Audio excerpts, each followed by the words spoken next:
All right, grade 9s, Mr. Orr and myself have decided to do some math and science together. So these are your 3 science formulas that you'll see. And so what I'm going to do is I'm going to talk about the correct process to rearranging these formulas in the correct mathematical way.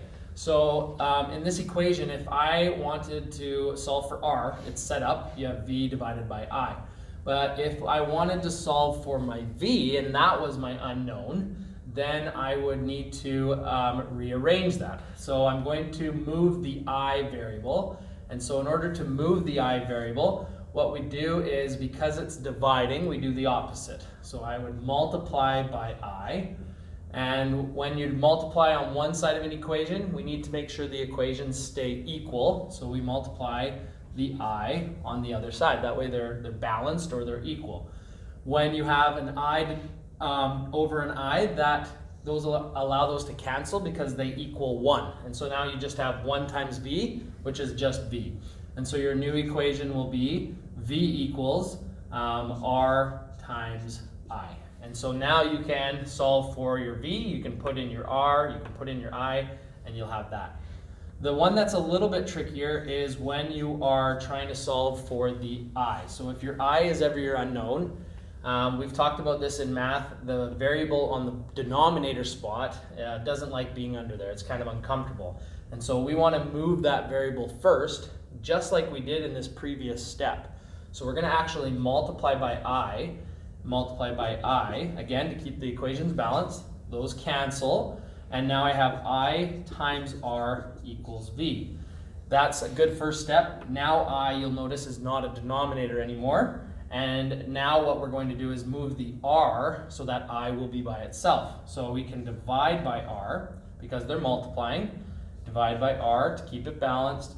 These will cancel because it's equal to 1, not 0. And I equals v divided by r.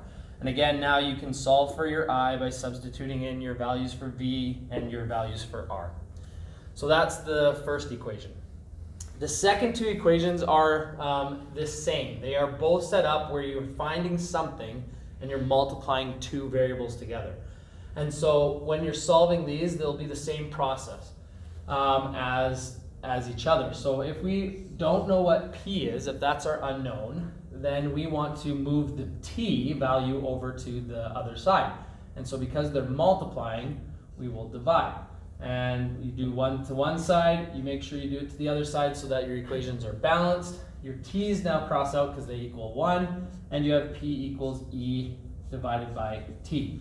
Again, you can put in your value for energy, you can put in your value for t, and you can figure out what they are by dividing.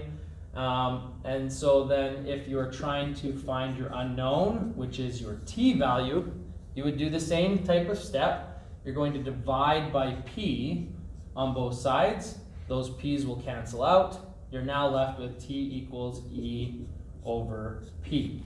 And so again, you can solve for t using that. This equation, like I mentioned, is the exact same. So what you can try to do on your own is try to set up, okay, how would I correctly go through to find out what to do to solve for I? And what would I do correctly to find out what my formula would be to solve for v? Hey, hope that helps. If you have any questions, let us know.